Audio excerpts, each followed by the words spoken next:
नवनियुक्त मन्त्रीहरूले लिए पद तथा गोपनीयताको शपथ। 4 उपप्रधान र 3 राज्य मन्त्री सहित प्रचण्ड क्याबिनेट 23 सदस्य। कसले कुन पाए मन्त्रालय, यसबारे सम्पूर्ण जानकारी। 40औं पर्यटन मन्त्रीमा नेकपा माओवादी केन्द्रका सुदन किराँती नियुक्ति। नवनियुक्त मन्त्रीहरूले लिए शपथ। राजेन्द्र लिङ्गदेल भए उप प्रधानमन्त्री।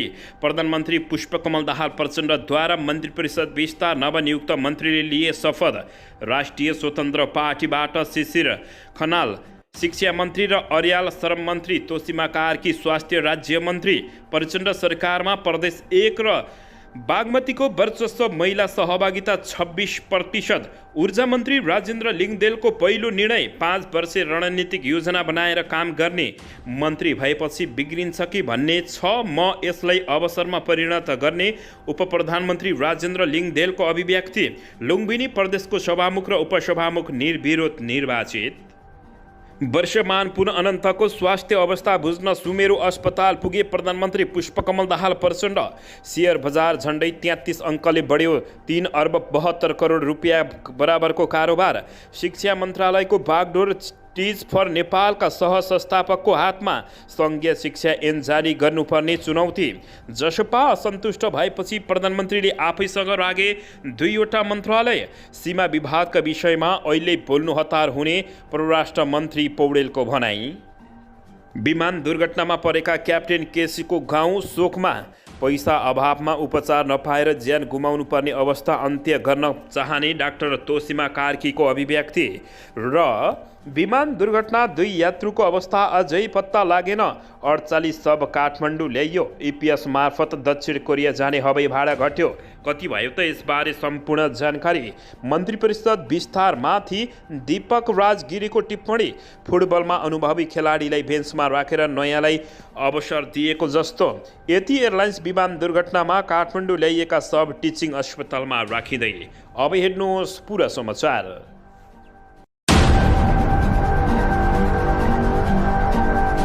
दर्शक महानुभावहरू नमस्कार। नेपाली न्युज टिभीको न्युज बुलेटिन खबरमा यहाँहरूलाई हार्दिक स्वागत छ। सदाझै आज पनि तपाईँहरू माझ देश तथा विदेशका महत्त्वपूर्ण समाचार अपडेटका साथ उपस्थित भइसकेका छौँ। दर्शक महानुभावहरू, हामीलाई तपाईँहरूले कहाँदेखि हेर्दै हुनुहुन्छ नेपाल भए जिल्ला र ठाउँको नाम लेख्नुहोला। यदि विदेशमा हुनुहुन्छ भने आफू रहेको देशको नाम पनि लेख्न नभुल्नुहोला। र हाम्रो च्यानल नेपाली न्युज टिभीलाई अहिलेसम्म पनि सब्सक्राइब गर्नुभएको छैन भने सब्सक्राइब गर्नुहोला। साथै सँगै रहेको बेल आइकनलाई दबाउन पनि नभुल्नुहोला। आउनुहोस् दर्शक महानुभावहरू, आजको मुख्य समाचारबाट सुरु गरौँ। दर्शकबिन, प्रधानमन्त्री पुष्पकमल दाहाल प्रचण्ड नेतृत्वको मन्त्री परिषद 23 सदस्यीय भएको छ। मङ्गलबार 15 जना मन्त्रीले शपथ लिएसँगै क्याबिनेटमा अब 23 सदस्यीय भएको हो। पुस 11 गते 8 जनाको मन्त्री परिषद गठन भएको थियो। नेकपा एमाले, नेकपा माओवादी केन्द्र, राष्ट्रिय स्वतन्त्र पार्टी रासपा र राष्ट्रिय प्रजातन्त्र पार्टी राप्रपाको सिफारिसमा मन्त्री नियुक्त भएकाहरूले आज शपथ लिएका छन्। राप्रपाका सभापति राजेन्द्र लिङ्गदेलले उप प्रधानमन्त्री एवं ऊर्जा जलस्रोत तथा सिँचाइ मन्त्रीको शपथ लिएका छन्। नेकपा माओवादी केन्द्रबाट रेखा शर्माले सञ्चार र सूचना प्राविधि, अमनलाल मोदीले सङ्घीय मामिला तथा सामान्य प्रशासन, सुदन किराँती सांस्कृतिक पर्यटन तथा नागरिक उड्डयन मन्त्रीको शपथ लिएका छन्। यस्तै नेकपा माओवादी केन्द्रबाट सांस्कृतिक पर्यटन तथा नागरिक उड्डयन राज्य मन्त्री भएकी सुशीला सिरपाइली काठमाडौँ बाहिर भएकाले शपथमा सहभागी नभएको जानकारी प्राप्त भएको छ। नेकपा एमालेबाट बिमला राई पौडेलले परराष्ट्र मन्त्री, हरि उप्रेतीले रक्षा, पदम गिरी स्वास्थ्य, भगवती चौधरी महिला बाल बालिका तथा समाज कल्याण, ज्वाला कुमारी शाह कृषि तथा पशुपक्षी विकास मन्त्रीको शपथ लिएका हुन्। दर्शकबिन, यसैबीच राप्रपाबाट ध्रुवबहादुर प्रधानले कानुन न्याय तथा संसदीय मामिला मन्त्री र विक्रम पाण्डेले शहरी विकास मन्त्रीको शपथ लिएका छन्। त्यसैगरी दीपक सिंहले ऊर्जा जलस्रोत तथा सिँचाइ मन्त्रीको शपथ लिएका छन्। राष्ट्रिय स्वतन्त्र पार्टीबाटै शिक्षा मन्त्रीमा खनाल, श्रम रोजगार तथा सामाजिक मन्त्रालयमा डोल प्रसाद अर्याल र स्वास्थ्य राज्य मन्त्रीमा डाक्टर तोसीमा कार्कीले पद तथा गोपनीयताको शपथ लिएको जानकारी प्राप्त भएको छ।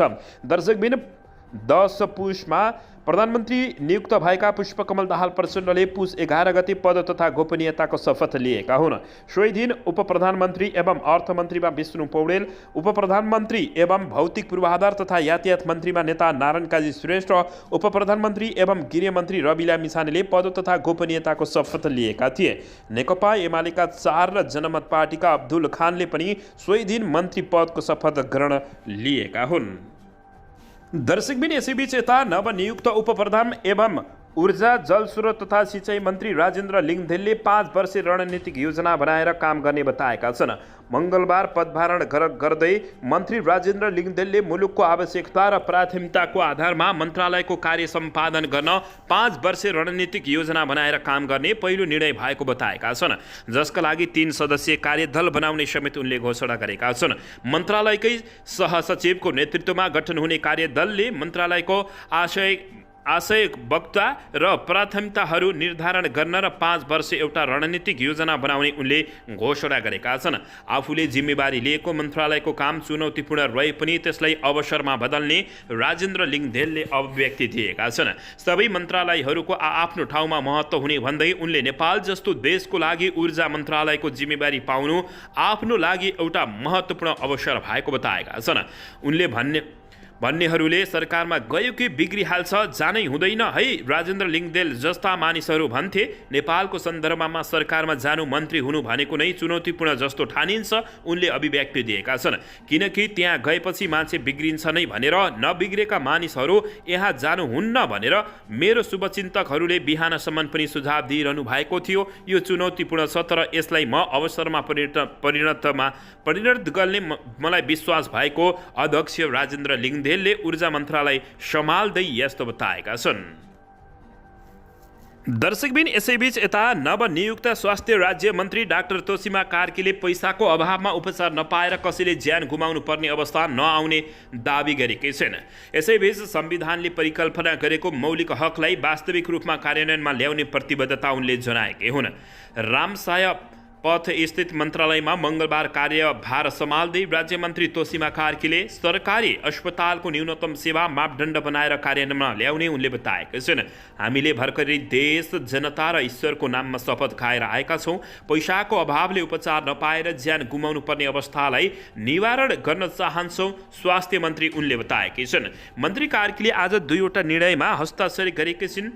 आँखा उपचार सेवालाई विकेन्द्रीकरण गर्ने पहिलो निर्णय गरेका छौँ, कार्कीले भने। दोस्रोमा न्यूनतम सेवा मापदण्ड, आधारभूत स्वास्थ्य चौकी, जिल्ला र क्षेत्रीय अस्पतालमा हुनुपर्ने मापदण्ड के हुन् त्यो सेट गरेर कार्यान्वयन गर्ने भन्ने भएको उनले बताएकै छन्। नेकपा एमालेका पदम गिरीले सम्हालेको स्वास्थ्य मन्त्रालयमा पेशाले चिकित्सक रहेकी कार्की राज्य मन्त्री बनेकी छिन्।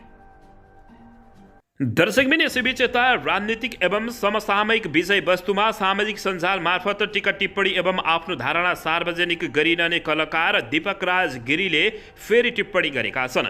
मन्त्री परिषद विस्तारमाथि दीपकले टिप्पणी गर्दै फुटबलमा अनुभवी खेलाडीलाई बेन्चमा राखेर नयाँलाई मौका दिएको जस्तो बताएका छन्। मङ्गलबार भएको मन्त्री परिषद विस्तारलाई लिएर पनि उनले टिप्पणी गरेका हुन्। उनले सामाजिक सञ्जाल फेसबुकमा भनेका छन्, यो पटकको मन्त्रीमण्डल हेर्दा फुटबलमा अनुभवी खेलाडीलाई बेन्चमा राखेर नयाँ खेलाडीलाई मौका दिए जस्तो देखिन्छ। हाम्रो हो वा नराम्रो नतिजाले भन्ला भनेर उनले यस्तो अभिव्यक्ति दिएका छन्। दर्शक महानुभावहरू, यति बेला नेपालको मन्त्रालयमा लगभग सबै पुराना भन्दा पनि नयाँ अनुहार देखिएका छन्। जनताहरूले पनि केही आशा गरेको अवस्था रहेको छ। यसको बारेमा तपाईहरूले के भन्न चाहनुहुन्छ? मनमा लागेको प्रतिक्रिया दिन नभुल्नुहोला। दर्शकबिन यसैबीच यता नवनियुक्त परराष्ट्र मन्त्री डाक्टर बिमला राई पौडेलले परराष्ट्र मन्त्रालयले जनतामा पुर्याउने सेवा र सुविधालाई सहज बनाउने कुरा आफूले पहिलो प्राथमिकतामा राखेको बताएकै छिन्। मङ्गलबार परराष्ट्र मन्त्रीको शपथ ग्रहणपछि मन्त्रालयमा पदभारण सम्हाल्दै मन्त्री पौडेलले जनतामा राष्ट्र मन्त्रालयले पुर्याउने सेवा र सुविधालाई सहज बनाउन पहिलो प्राथमिकतामा रहेको बताएका छिन्।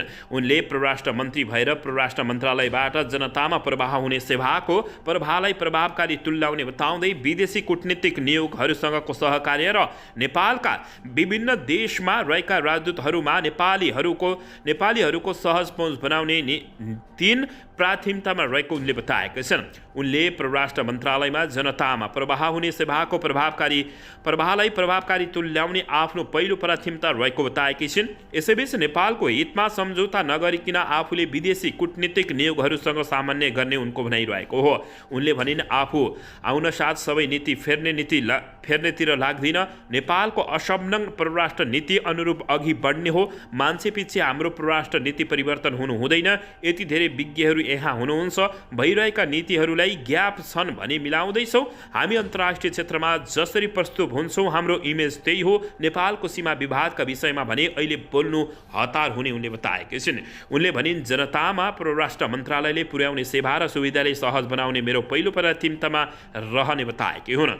दोस्रो प्राथमिकतामा विदेशी कूटनीतिक नियोगहरूसँगको सहकार्य हुनेछ। नेपालको हितमा सम्झौता नगरिकन आफूले विदेशी कूटनीतिक नियोगहरूसँग सामान्य गर्ने बताएकी छिन्। तेस्रो प्राथमिकतामा नेपालका विभिन्न देशमा रहेका राजदूतावासहरूमा नेपालीहरूको सहज पहुँच बनाउने समेत उनले घोषणा गरेकी छिन्। दर्शकबिन, यसैबीच यता जसपा असन्तुष्ट भएपछि प्रधानमन्त्रीले आफैसँग 2वटा मन्त्रालय राखेका छन्। जनता समाजवादी पार्टी नेपाल जसपा सरकारमा सहभागी नहुँदा प्रधानमन्त्री पुष्पकमल दाहाल प्रचण्डले 2 मन्त्रालय आफूसँगै राखेका हुन्। वन तथा वातावरण मन्त्रालय तथा युवा खेलकुद मन्त्रालय प्रधानमन्त्री प्रचण्डले आफैसँग राखेका छन्। ती 2 मन्त्रालय जसपाको भागमा परे पनि जसपाले तत्काल सरकारमा सहभागी नहुने बताएपछि प्रधानमन्त्रीले आफूसँग राखेका हुन्। प्रधानमन्त्री निकट स्रोतका अनुसार जसपालाई सरकारमा ल्याउनकै लागि ती 2 मन्त्रालय प्रधानमन्त्रीले राखेको जानकारी प्राप्त भएको छ। जसपाले अहिले असन्तुष्टि देखिए पनि सरकारमा आउने कुरा प्रधानमन्त्री ज्यू विश्वस्त हुनुहुन्छ। त्यही भएर ती 2 मन्त्रालय उहाँले आफूसँगै राख्नु भएको हो स्रोतले जानकारी दिएको छ। 23 सदस्यसहित मन्त्री परिषदमा प्रधानमन्त्रीका अलावा 4 उपप्रधानमन्त्री, 15 मन्त्री र 3 राज्य मन्त्री रहेका छन्। कार्य विभाजन असन्तुष्टि जनाउँदै जनमतका अब्दुल खान समेत कार्यभार सम्हाल्न मन्त्रालय पुगेका छैनन्। उद्योग वाणिज्य तथा आपूर्ति मन्त्रालयमा दाबी गरे पनि अन्तिम समयमा खानेपानी दिएको भन्दै जनमत असन्तुष्ट रहेको खबर प्राप्त भएको छ। दर्शकबिन, यसैबीच यता राष्ट्रिय स्वतन्त्र पार्टीका सांसद शिशिर खनाल शिक्षा, विज्ञान तथा प्राविधि मन्त्रीमा नियुक्त भएका छन्। टिज फर नेपाल नामक गैर सरकारी संस्थाका सह संस्थापक खनाल काठमाडौँ क्षेत्र नम्बर 6 बाट प्रतिनिधि सभा सदस्यमा निर्वाचित भएका छन्। दर्शकबिन, खनालले अमेरिकाको युनिभर्सिटी अफ विस्कन्सिनबाट राजनीति, अर्थशास्त्र र सार्वजनिक नीतिमा स्नातक गरेका छन्। नेपालको सामुदायिक शिक्षाको गुणस्तर सुधार्न अब्बल भूमिका निभाउने संस्था टिज फर नेपाल संस्थापन गरेर ग्रामीण भेगमा उनी शिक्षा क्षेत्रमा काम गर्दै आएका थिए। शिक्षा सुधार र सामाजिक सुधारमा नेपालमै अब्बल काम गरेका खनाल लो प्रोफाइलमा बस्न रुचाउने व्यक्ति हुन् भने शिक्षा क्षेत्रको बारेमा राम्रो ज्ञान भएका खनालले हातमा अन्ततः शिक्षा मन्त्रालयको चाबी पाएका छन्। दर्शकबिन, अब उनको काम कस्तो हुन्छ त्यो भने हेर्न बाँकी छ। सन् 2019मा युवा CEO अवार्ड समेत पाएका अमेरिकामा स्नातकोत्तर गरे लगत्तै नेपाल आएर शिक्षा क्षेत्रमै काम गर्न थालेका थिए। तुलनात्मक रूपमा कमजोर गुणस्तर रहेको ग्रामीण भेगमा विद्यालयमा विदेशी विश्वविद्यालयमा पढेका तथा राम्रो विषयमा स्नातक उत्तीर्ण गरेका शिक्षकहरू मार्फत पढाउने उद्देश्यले सन् 2012मा टिज फर नेपाल संस्थापन गरिएको थियो। उक्त कार्यक्रमको दुर्गम भेगका विद्यार्थीको गणित, विज्ञान, अङ्ग्रेजी लगायत गाह्रो विषयको नतिजामा उल्लेखनीय सुधार ल्याइएको थियो। 7 जिल्लाका 60 सामुदायिक विद्यालयमा टिज फर नेपालले सामुदायिक विद्यालयका करिब 50,000 विद्यार्थीलाई पढाउँदै आएको थियो। खनालले बारम्बार भन्ने गरेको एउटै कुरा हो, शिक्षा क्षेत्र समग्र देशको विकासको मेरुदण्ड भएकाले यो क्षेत्रलाई आफूले प्राथमिकता दिँदै आएको उनको भनाइरहेको छ। नेपालको शिक्षा क्षेत्र राम्रो नहुनुको परिणाम 3 पुस्तासम्म बेहोर्नु पर्ने उनी बताउँदै आएका छन्। दलीय हस्तक्षेपका कारण शिक्षा क्षेत्र सुधारमा जटिलता थपिएको समेत उनको बुझाइरहेको छ। 2061 सालमा स्नातक गरेर सक्ने बित्तिकै उनले श्रीलङ्काको सर्वोदय अभियानमा जोडिने अवसर समेत पाएका हुन्। दर्शकबिन, यसैबीच यता शेयर बजार आज उच्च अङ्कले बढेको छ। शेयर बजार परिसूचक नेप्से आज 32.72 अङ्कले बढेर 2182.11 बिन्दुमा पुगेको छ। आज बैंक बाहेक अरू सबै समूहको सेयर बढेकोमा जलविद्युत, माइक्रो फाइनेन्स, विकास बैंक र होटल समूहको सेयर उच्च अङ्कले बढेको छ। बजार बढेको दिन 250वटा कम्पनीका 1,18,83,000 किता सेयर 3,72 करोड रुपियाँ 47 लाख रुपियाँमा कारोबार भएका छन्। सबैभन्दा धेरै अपी उपर कम्पनीको 23 करोड 25 लाख रुपियाँको सेयर किनबेच भएको छ। आज green ventures limited, people's hydro power company, Barai hydro power company र आदर्श लघु वित्तीय कम्पनीको सेयर 10% बढेको छ। यस्तै घलेम्दी हाइड्रो पावर, बलिफी हाइड्रो पावर र हिमालयन हाइड्रो पावर कम्पनीको सेयर 9% भन्दा धेरै कालो लागेको छ। समग्रमा बजार बढे पनि आज सबैभन्दा धेरै सामुदायिक लघु वित्तको सेयर 4% भन्दा धेरैले घटेको जानकारी प्राप्त भएको छ। दर्शकबिन यसैबीच यता स्वास्थ्य अवस्था जटिल भएपछि सुमेरु अस्पतालमा उपचाररत नेकपा माओवादी केन्द्रका उपमहासचिव वर्षमान पुन अनन्तको स्वास्थ्य अवस्था बुझ्न प्रधानमन्त्री पुष्पकमल दाहाल प्रचण्ड ललितपुरको सुमेरु अस्पताल पुगेका छन्। प्रधानमन्त्री प्रचण्ड नेकपा माओवादी केन्द्रका अध्यक्ष हुन्। गत बुधबार रोल्पा गएका पुनको शनिबार स्वास्थ्यमा 81 समस्या देखिएपछि तत्काल हेलिकप्टरबाट काठमाडौँ ल्याएर सुमेरुमा भर्ना गरिएको थियो।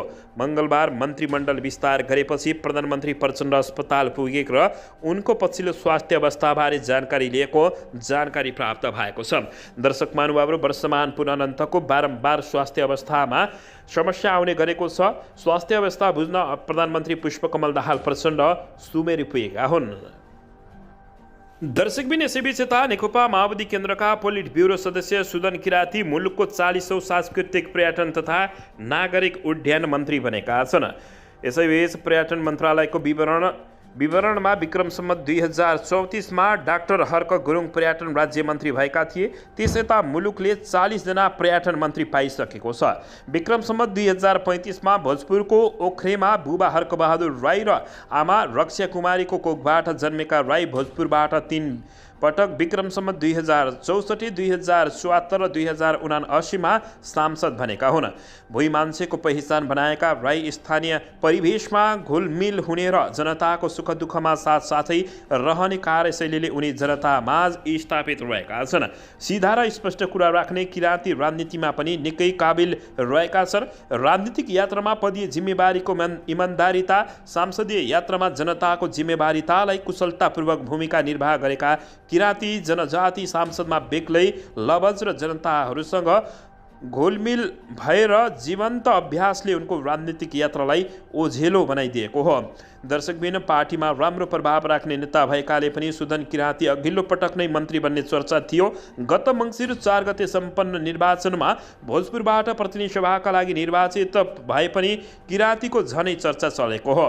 गत पुस 10मा नेकपा माओवादी केन्द्रका अध्यक्ष पुष्पकमल दाहाल प्रचण्ड नेतृत्वको नयाँ सरकार गठन भएपछि तत्कालीन पर्यटन मन्त्री जीवनराम श्रेष्ठ 39औं पर्यटन मन्त्रीका रूपमा 183 दिन काम गरेर बिदा भएका थिए। पर्यटन मन्त्रीका रूपमा मन्त्री किरातीलाई कोभिड-19 कोरोना भाइरस महामारीले शिथिल बनेको मुलुकको पर्यटन क्षेत्रलाई चलायमान बनाउनेदेखि पर्यटन, हवाई पूर्वाधार र सेवा सुदृढीकरणका लागि नीतिगत सुधार र रणनीतिक कार्यक्रम बनाउने जिम्मेवारी परेको छ। दर्शकबिन यसैबीच यता लुम्बिनी प्रदेशको सभामुखमा नेकपा माओवादी केन्द्रका तुलाराम घरती र उपसभामुखमा राष्ट्रिय प्रजातन्त्र पार्टीका मेनुका खाँड केसी निर्विरोध निर्वाचित भएका छन्। सभामुख घरती सोमबार नै निर्विरोध भएका थिए भने उपसभामुखमा नेपाली काङ्ग्रेस र नागरिक उन्मुक्ति पार्टीले उम्मेदवारी दिएका हुन्।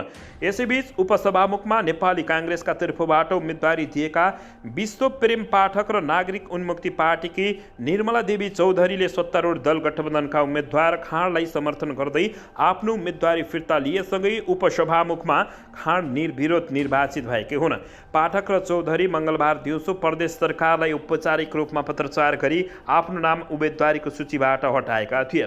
दर्शकबिन सहकार्यका लागि उम्मेदवारी काङ्ग्रेसले फिर्ता लिएको बताइएको छ। सरकारसँग सहकार्यका लागि नेपाली काङ्ग्रेसले आफ्नो उम्मेदवारी फिर्ता लिएको प्रश्न पारेको छ। सरकार बाहिर रहेको पहिलो ठुलो दल नेपाली काङ्ग्रेसले प्रदेशको समग्रका विकासका लागि सरकारसँगै सहकार्य गर्ने गरी आफ्नो उम्मेदवारी फिर्ता लिएको नेपाली काङ्ग्रेस लुम्बिनी प्रदेशका प्रवक्ता तथा प्रदेशसभा सदस्य प्रचण्ड विक्रम न्यौपानेले जानकारी दिएका छन्। उनले भने सरकारसँगै सहकार्य काङ्ग्रेसले उम्मेदवारी फिर्ता लिएको हो, यो हाम्रो पुरानो माया प्रेम हो नि भन्दै उनले यस्तो अभिव्यक्ति दिएका छन्। दर्शकबिन यसैबीच यता आइतबार भएको यति एयरलाइन्सको विमान दुर्घटनामा निधन भएका 48 जनाको शव महाराजगञ्ज स्थित टिचिङ अस्पतालमा राखिएको छ। आजै बिहान सेनाको हेलिकप्टरबाट काठमाडौँ ल्याएका चालक दलका सदस्य, पहिचान नभएका र विदेशी नागरिकहरूको शव टिचिङ अस्पतालमा राखिएको हो।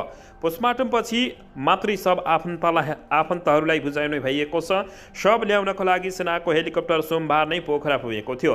दुर्घटनामा 70 मध्ये 48 जनाको शव काठमाडौँ पठाइएको कास्की प्रहरीले जानकारी दिएको छ। दुर्घटनामा निधन भएका बाँकी 20 जनाको शव भने पोखरामा परीक्षणपछि आफन्तलाई बुझाउने जानकारी प्राप्त भएको छ। दुर्घटनामा बेपत्ता 2 जनाको खोजी कार्य आज पनि जारी रहेको छ। नेपाली सेना, नेपाल प्रहरी, सशस्त्र प्रहरी बल र गोताखोर सहितको टोलीले खोजी कार्य गरिरहेको छ। आइतबार काठमाडौँबाट चालक दलका 4 जना सदस्य सहित 68 यात्रु लिएर यति एयरलाइन्सको विमान पोखरा उडेको थियो। पोखरा विमानस्थलमा अवतरणका क्रममा सेती खोजमा दुर्घटनाग्रस्त भएको थियो। दुर्घटनामा 15 विदेशी नागरिकले पनि ज्यान गुमाएका हुन्। दर्शकबिन यसैबीच यता आइतबार पोखरामा भएको विमान दुर्घटनामा मृत्यु भएका क्याप्टेन कमल केसीको पुर्ख्यौली गाउँ शोकमा डुबेको छ। इमान्दार र सहयोगी गाउँले गुमाउनु पर्दा गाउँका सबैका आँखा रसाएका छन्। कास्कीको रूपा गाउँपालिका 3 पोल्याङमा रहेको पुर्ख्यौली घरमा रहेकी कान्छी आमा 79 वर्षीय देवीलाई सान्त्वना दिन गाउँलेहरू भेला हुने गरेका छन्। गत दशैंको अष्टमीको दिन पोलाङमा परिवारका सबै भेला भई रमाइलो गरिरहेको नै अन्तिम भएको कान्छी आमा देवीले बताएकै छिन्। दशैंमा सबैजना जमघट भएर निकै रमाइलो गरेको थियो।